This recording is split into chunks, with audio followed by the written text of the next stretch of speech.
Okay, magsitayo ang lahat para sa panalangin. Okay, pangunahan mo kay Salaraman, ang anak ng Diyos Espiritu Santo. Amen. Okay, magandang hapon sa lahat. Okay, bago kayo magsiupo, ay makipulot mo ng mga basura at maghanay ng maayos sa inyong upuan. So, may lumiban ba sa klase? Okay, mabuti naman kung ganon. Okay, so ngayon ay magbabalik-aral na tayo tungkol sa tinalakay natin. So, ano ba tinalakay natin? Okay, very good. Ito ay ang tungkol sa fraternity at gang. Okay, may mga katanungan ba tungkol sa ating tinalakay noong nakaraan? Okay, so mabuti naman. So, ngayon, maibibigay ako sa inyo dalawang sitwasyon. Okay, hahatiin ko sa klase sa dalawa. Ang unang pangkat, pangalawang pangkat. Okay, so narito ang inyong sitwasyon. Basahin, bibigyan ko muna kayo ng 3 minuto. Okay, so tapos na ang 3 minuto. So, tungkol sa sexualidad ng tao. Okay, so narito ang mga layunin na ating dapat makamit. So, basahin. Okay, maraming salamat. So, ang mga layunin ito ay ating makakamtan kung tayo ay may aktibong partisipasyon at makikinig ng mabuti. Okay, so ang ating magiging paksa. So, ito ay kung ano ba ang inyong binasang sitwasyon. Okay, masasabi niyo ba na maganda ang kinahihinatnan? Okay, so ibabahagi ng unang pangkat.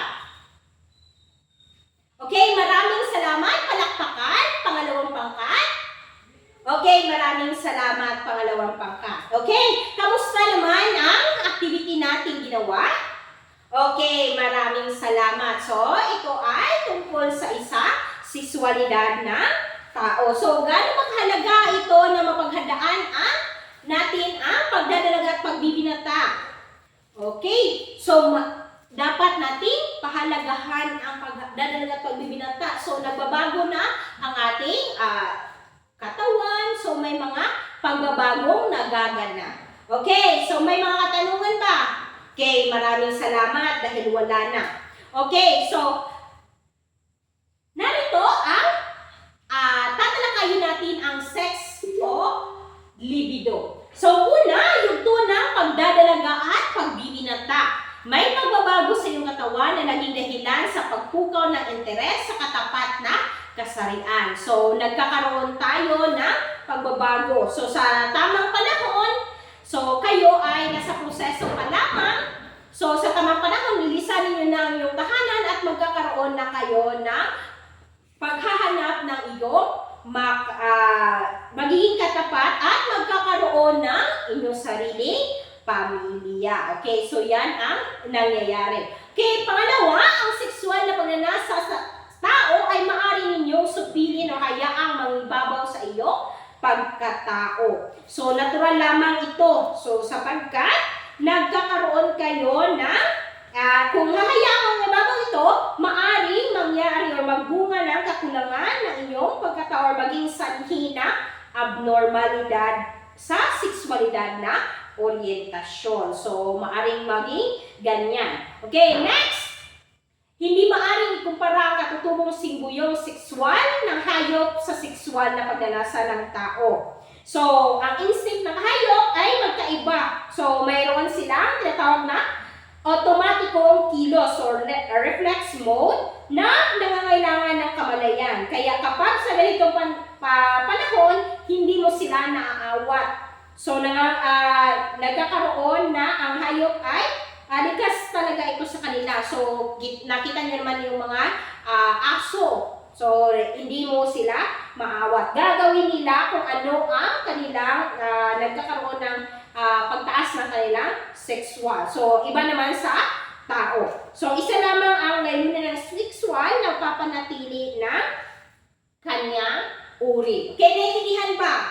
Okay, may mga katanungan. Okay, maraming salamat dahil wala nang katanungan. Okay, ngayon ay dumako na tayo sa tinatawag nating puppy love. So, meron na kayong ganyan.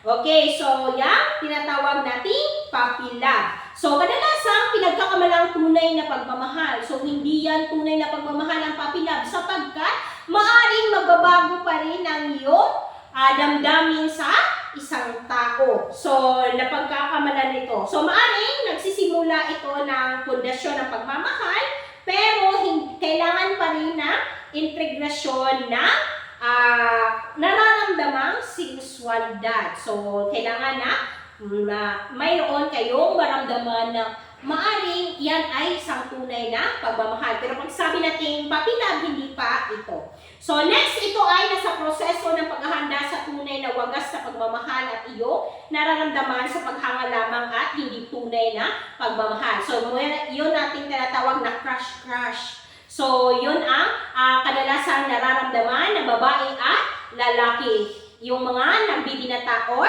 nagdadalaga. Okay, ang puppy love naman ay maaaring bunga ng sexualidad na pinupukaw ang sentiment na bunsod ng emosyon. So, kapag nakilala kayo ng isang tao, ang inyong pamantayan ay naaakit kayo sa natural na ganda. So, kanang gwapo. So, maaari mo maging batayan sa iyong paghusga. So, masabi mo, crush ko siya.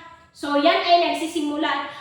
Magandang siyang lalaki, magandang babae, napakaganda. So, yan ay maaaring sa katawan, maaaring sa kilos. So, yan ay masasabi natin crush lamang or puppy love. So, ang tunay na pagmamahal ay malaya at napakalaga ang kalayaan na minamahal. So, yan ay makakamit natin kung tayo ay nasa mature stage. So, kung sa inyong mga edad, wala pa yan. Puppy love pa yan. Naintindihan? Okay, maraming salamat. Okay, may mga katanungan pa ba?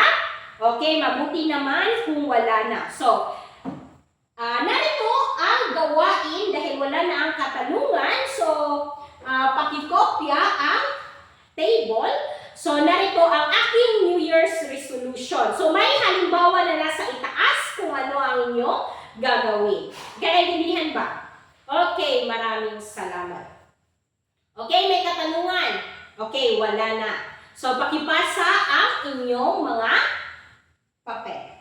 Okay. So, pangalawang activity. Okay, so, basahin ng mabuti. Isulat lamang ang titik S kung sang-ayon. DS kung di sang-ayon ang pahayag. Okay. So, 1, S, 2, DS, 3, S, 4S, 5S. Okay. So, yan ay ang mga katanungan. So, okay. So, ang 1 to 5 ay binigyan ko ng isang halimbawa sa D or S. Okay. Ang 6 to 10 kayo na ang magsasagot. Naintindihan ba? Okay. Wala na katanungan. Okay. Okay, tapos na? Okay, pakipasa rito sa harap. Okay, so sa susunod nating tagpo, magkakaroon tayo ng performance task. So, yan ay inyong gagawin. So, yung unang pangkat at pangalawang pangkat, yun pa rin ang magkagrupo. Okay, so maraming salamat sa lahat. Magsitayo ng lahat para sa panalangin. Sa laman ng anak ng Diyos Espiritu Santo. Amen. Paalam, class. Okay, paalam sa inyong lahat.